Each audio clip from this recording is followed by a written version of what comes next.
各位同学，大家好，这是电路原理的第38讲，我们来讨论替代定理。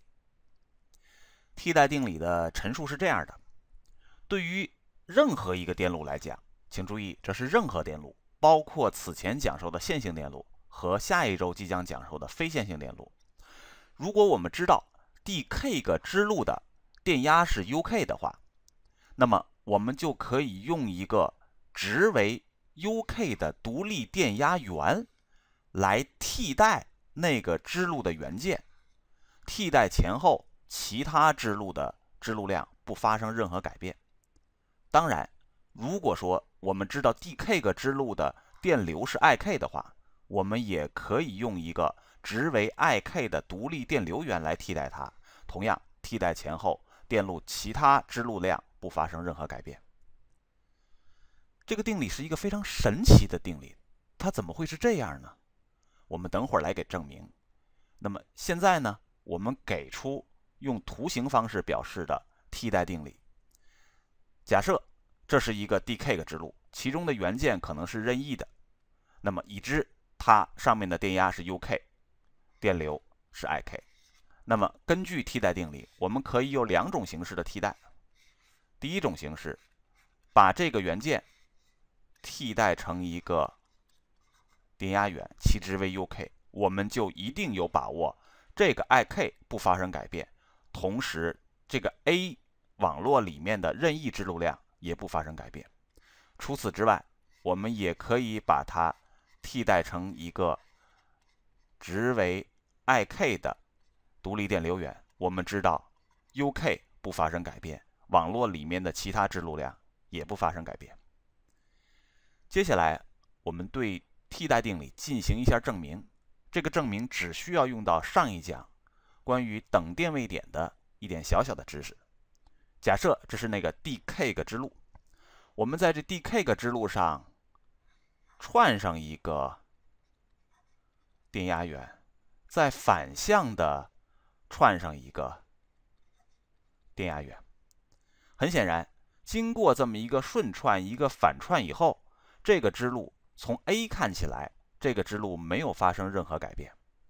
但是我们发现有这么一件事儿，如果说定义这个点是 C 点的话， A 点和 C 点是等电位点，因为它上面是正 UK， 它上面是负 UK。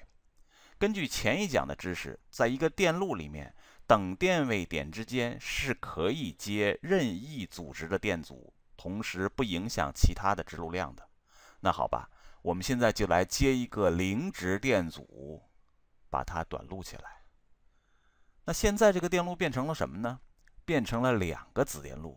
第一个子电路是这样一个电路，它们在愉快地玩着。第二个子电路是这样一个子电路，它们也在愉快地玩着，它们二者之间不发生什么关系。我们现在来看这个子电路，不就是我们需要证明的 UK 吗？同时我们也证明了，把这个支路替换成了 UK 以后，整个电路从 A 来看没有发生任何改变，所以这里依然是 IK， A 里面的所有支路量也不发生改变。刚才的证明大家可以发现，替代定理并不局限于线性电路，对于非线性电路来讲依然是成立的。那我们现在呢，用一个线性的分压电路来强调一下替代定理的本质。在这个电路里面，我们定义端口的电压是 U， 端口的电流是 I， 是这么来定义的。那么于是呢，从这个端口往左看， UI 关系是 U 等于 US 减去 RS 乘以 I。 从这个端口往右看，端口的电压电流关系是 U 等于 RL乘以 I。 那我们由于端口的电压电流定义是一致的，所以可以在同一张图里面把这两个线都画出来。我们来看，我们定义横轴是 I， 纵轴是 U。 对于这个方程来讲，我们知道 I 等于0的时候 U 等于 US， U 等于0的时候 I 等于 US 比上 RS。那么这条线呢，就是过这两点的一条直线。对于这个方程来讲，它就是过原点的一条直线。这两条直线的交点，就是整个这个电路的工作点。关于工作点或者说 Q 点的概念，我们在下一周的课程里会重点强调。我们现在把这个工作点写出来，那就是电流是 US 比上 RS 加上 RL， 电压就是 RL 比上 RL 加上 RS 乘以 US。那么所谓替代定理的本质是什么呢？是我们把这个元件替代成一个电压源的话，你就会发现这条线和这条线依然是这个交点。掌握了这个，你就会知道，我们当然也可以把它替代成一个值为 US 比上 RS 加 RL 的电流源，使得交点还是这个点。那么掌握了这个，你也可以顺利的推出来，我们可以把它替代成这样一个非线性电阻，只要确保交点在这儿，这样一个非线性电阻，甚至另外一个戴维南等效电路，只要交点在这儿就可以了。这就是所谓的替代定理的本质。替代前后电路的工作点要保持不变。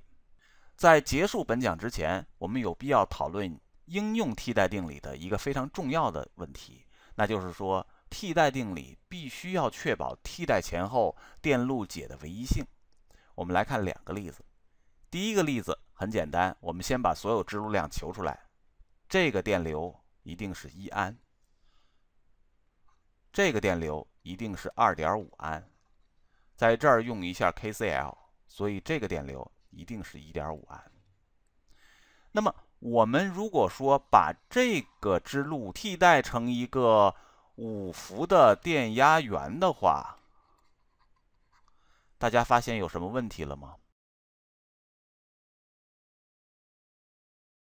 对应这样一个子电路来讲，我们虽然知道这是2.5安，但是 I1 和 I2 的取值用我们的 KCL、KVL 元件约束是不可能知道的。也就是说，替代之后的那个电路不存在唯一的解。另外一个例子是这样的：对于这个电路，虽然表面看起来比较别扭，但是它是符合我们电路的基本规律的。A、B 之间的电压是1伏，从 A 沿着这个方向到 B 有一个1安的电流。我们当然可以把它替代成一个电阻，这个电路没有问题，和前面那个电路的工作点是一样的。但是如果说我们把这个电路替代成这样的一个样子，这就有问题了。虽然电流依然是1安没问题，但是对于这个电路来讲，这个电压是求不出来的。所以大家应用替代定理的时候，一定要注意替代前后电路的解要保持唯一性。好了，这一讲我们就到这里。